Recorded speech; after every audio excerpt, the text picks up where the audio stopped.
আজকের এই ভিডিওতে আমরা ওয়ার্ডপ্রেসের একটি ফ্রি থিম দেখব এবং তার সাথে হচ্ছে ডেমো ইম্পোর্ট করব। সো সেটা করার জন্য হচ্ছে আমরা ফার্স্টে ওয়ার্ডপ্রেসের ড্যাশবোর্ডটা আছে এখান থেকে হচ্ছে অ্যাপিরিয়েন্সে হোভার করব, দেন হচ্ছে থিমস নামে যে অপশনটা আছে এখানে ক্লিক করব। দেন এখানে হচ্ছে আমাকে থিমস 3 দেখাচ্ছে, এর মানে হচ্ছে আমার এখানে টোটাল 3টা থিম আছে। সো আমি যদি এখানে এখন নতুন থিম ইনস্টল করতে যাই সেক্ষেত্রে হচ্ছে আমার অ্যাড নিউয়ে ক্লিক করতে হবে। সো অ্যাড নিউ থিমে ক্লিক করার পরে আমি হচ্ছে অ্যাড থিমস আসার পর আমি জাস্ট এখানে আমার যেই থিমটা আমি ইনস্টল করবো সেটা হচ্ছে এখানে আমি সার্চ দিব। সো আমি সার্চ দিতেছি। সো ওয়ার্ডপ্রেস থেকে সার্চ দেওয়ার পর আমরা হচ্ছে এই থিমটা পাবো, এটা হচ্ছে আমরা এখান থেকে ইনস্টল করে ফেলবো। ইনস্টলেশন হয়ে গেছে, সো আমি হচ্ছে এখান থেকে অ্যাক্টিভেট করব। সো আমার হচ্ছে ওয়ার্ডপ্রেস থিমটা অ্যাক্টিভেট হয়ে গেছে। আর আমরা যদি হচ্ছে খেয়াল করি সেক্ষেত্রে হচ্ছে আমার অ্যাপিরিয়েন্সের মধ্যে ওয়ার্ডপ্রেস থিম লিখে একটা অপশন চলে আসছে। সো আমরা হচ্ছে এখানে ক্লিক করব। এখানে হচ্ছে বেশ কিছু জিনিস আছে, এখানে হচ্ছে ওভারভিউ দেখাচ্ছে, হচ্ছে রেকমেন্ডেড অ্যাকশন, এখানে কিছু প্লাগইনস হচ্ছে আমাকে রেকমেন্ড করতেছে ইনস্টল করার জন্য। সো আমরা এগুলো ইনস্টল করব। সো ইনস্টল নামে ক্লিক করলাম এবং হচ্ছে এইটাও ইনস্টল নামে ক্লিক করলাম। সো আমরা হচ্ছে এখান থেকে এই প্লাগইনটা হচ্ছে অ্যাক্টিভেট করে নিব। সো অ্যাক্টিভেট করার পর আমার হচ্ছে এখানে ডেমো ইম্পোর্টারে চলে আসছে।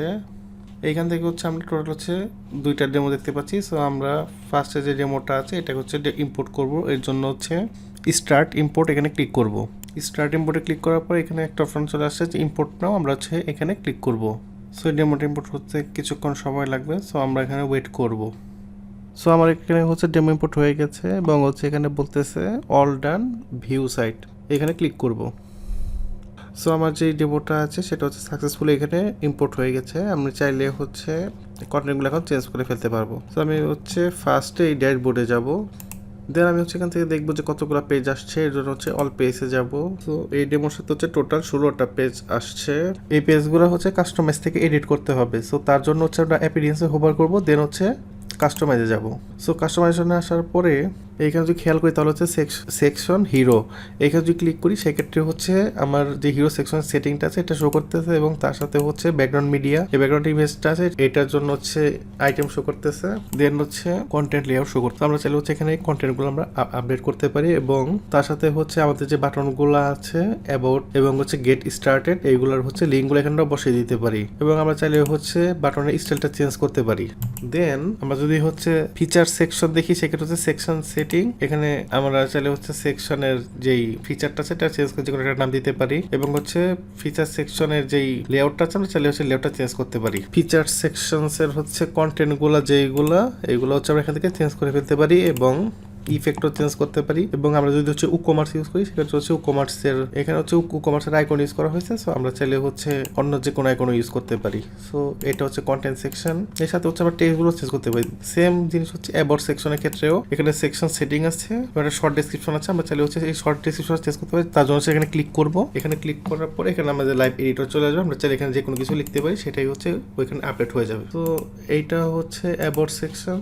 এরপর হচ্ছে সার্ভিসেসের মধ্যে গেলে সার্ভিস সেকশনের জন্য সেকশন সেটিং এবং হচ্ছে কন্টেন্ট। সার্ভিস সেকশনের ক্ষেত্রে হচ্ছে আমাদের যেহেতু 4টা কন্টেন্ট আছে এগুলো হচ্ছে ইন্ডিভিজুয়াল শো করতেছে, আমরা হচ্ছে ক্লিক করে করে সবগুলোর আইকন এবং হচ্ছে সার্ভিসের যে পেজটা আছে এটা হচ্ছে এখানে লিঙ্ক করা আছে, আমরা চাইলে হচ্ছে সার্ভিস যে পেজগুলো আছে এগুলো হচ্ছে আমরা এডিট করে কন্টেন্টগুলো আপডেট করে দিতে পারি। এই হচ্ছে সার্ভিস সেকশন। দেন হচ্ছে ভিডিও লাইট বক্স, এই সেকশনটা, এই সেকশনের ক্ষেত্রে হচ্ছে আমরা যদি এই এডিটে ক্লিক করি সেক্ষেত্রে হচ্ছে আমাদের সেকশনের হেডিংটা চলে আসছে এবং হচ্ছে এখানে ব্যাকগ্রাউন্ড ইমেজ দেখাচ্ছে এবং ইউটিউবে যে ভিডিওটা আছে আমরা যেখানে ক্লিক করি ইউটিউব ভিডিওটা হচ্ছে ওপেন হয়ে যাবে। তো আপনার চাইলে হচ্ছে এখানে ইউটিউব ভিডিও যে লিঙ্কটা আছে এটা দিতে পারেন, তাহলে হচ্ছে অটোমেটিক আপডেট হয়ে যাবে।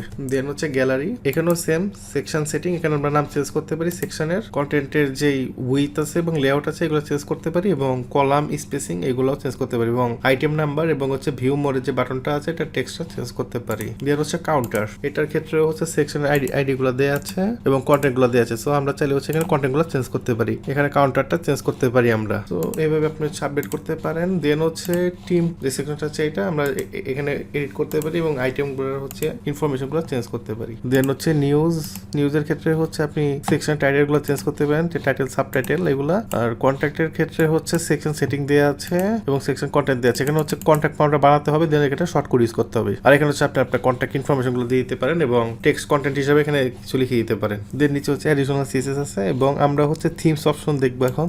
তো থিমস অপশন আমরা ক্লিক করবো। দেন হচ্ছে গ্লোবালে গেলে হচ্ছে সাইটে যে লেআউট আছে এটা শো করতেছে, এখানে রাইট সাইড বার দেওয়া আছে, আপনি চাইলে নো সাইড বার বা লেফট সাইড বার করতে পারেন, যে পাশে সাইড বার দরকার আপনি সেই পাশে দিতে পারেন এবং সাইট কালার দেওয়া আছে, আপনি চাইলে হচ্ছে এখান থেকে আপনার সাইটের প্রাইমারি কালার চেঞ্জ করতে পারেন। আমি জাস্ট একটা কালার চুজ করতেছি এবং আমার ইন্টায়ার সাইটে কালারটা চেঞ্জ হয়ে গেছে। সো দেন হচ্ছে এখান থেকে আমরা হেডারে যাবো। হেডারে যাওয়ার পরে হেডারের উইথ দেওয়া আছে এবং হচ্ছে ডিসেবল স্টিকি হেডার অপশন দেওয়া আছে এবং হেডার যে ব্যাকগ্রাউন্ড কালার এবং ব্যাকগ্রাউন্ড কালার, টাইটেল কালার এবং ট্যাগলাইন কালার এবং মেনুর লিঙ্কের যে কালার, আমাদের হেডারের জন্য যে কালারগুলো আছে কালারগুলো আমরা এখান থেকে চেঞ্জ করতে পারি এবং হচ্ছে ট্রান্সপারেন্ট লোগো এবং ট্রান্সপারেন্ট রেটিনা লোগো এবং তার সাথে হচ্ছে সাইড টাইটেল এবং সাইড টাইটেল ট্রান্সপারেন্ট সাইটের জন্য হচ্ছে ট্যাগলাইন কালার, এগুলো চেঞ্জ করতে পারি। দেন হচ্ছে নেভিগেশনের মধ্যে তেমন কিছু নেই। দেন হচ্ছে সেকশন নেভিগেশন, এখানে জাস্ট আমরা এই সেকশনের যে ডটগুলো আছে এগুলোর জন্য হচ্ছে কালার সিলেক্ট করতে পারি এবং ইন্ডিভিজুয়ালি হচ্ছে প্রত্যেকটার জন্য কাস্টম লেভেল দিতে পারি এবং তার সাথে হচ্ছে এডিশনাল সিএসএস ইউজ করতে পারি। দেন হচ্ছে পেজ টাইটেল, আমরা চাই পেজ টাইটেলের যে বারটা আছে এটাকে আমরা ডিসেবল করতে পারি এবং কালার চেঞ্জ করতে পারি এবং অ্যালাইনমেন্টও চেঞ্জ করা যাবে। এখানে ব্লগ যে পোস্টগুলো আছে আপনি চাইলে পোস্টের থাম্বনেল হাইড করতে পারেন, দেন হচ্ছে সিঙ্গেল পোস্টের ক্ষেত্রে আপনি হচ্ছে সাইড বার সেটিং পেয়ে যাবেন। এখানে আপনি সাইড বার রাখতেও পারেন অথবা নাও রাখতে পারেন। আর আপনার যদি হচ্ছে পোস্ট মেটা দরকার পড়ে সেক্ষেত্রে হচ্ছে এখানে শো মেটা দিতে পারেন এবং আপনার যদি থাম্বনেল দেখানো দরকার পড়ে তাহলে হচ্ছে শো সিঙ্গেল পোস্ট থাম্বনেল এটা চেকমার্ক করে দিতে পারেন। দেন হচ্ছে ফুটার সোশিয়াল, আমরা যদি হচ্ছে ফুটারে যাই আমরা হচ্ছে এখানে অপশন পাবো এডিটে ক্লিক করলে আমরা হচ্ছে অপশনগুলো পেয়ে যাবো এবং যে সোশিয়াল প্ল্যাটফর্মগুলো আছে এই প্ল্যাটফর্মগুলো হচ্ছে আপনি লিঙ্ক এখানে দিয়ে দিতে পারেন। দেন হচ্ছে ফুটার উইজেটের মধ্যে তেমন কিছু নাই। ফুটার উইজেটের মধ্যে হচ্ছে টেক্সট কালার, ব্যাকগ্রাউন্ড কালার, উইজেট কালার, লিঙ্ক কালার এবং হোভার কালার দেওয়া আছে, আপনারা চাইলে হচ্ছে এগুলো চেঞ্জ করে নিতে পারেন। দেন হচ্ছে ফুটার কপিরাইটের ক্ষেত্রেও সেম কালারগুলো আপনি চেঞ্জ করে নিতে পারেন। তো এই হচ্ছে ওয়ার্ডপ্রেস থিমের কাস্টমাইজেশন অপশন। আপনারা চাইলে হচ্ছে খুব সহজে কাস্টমাইজেশন করে একটা সিঙ্গেল পেজ ওয়েবসাইট ক্রিয়েট করে ফেলতে পারেন। সো এই থিমটা দিয়ে আপনারা চাইলে আপনাদের ক্লায়েন্টের ওয়েবসাইট ডেভেলপ করতে পারেন অথবা প্র্যাকটিস করতে পারেন। তো আজকে ভিডিও এই পর্যন্তই, ধন্যবাদ সবাই।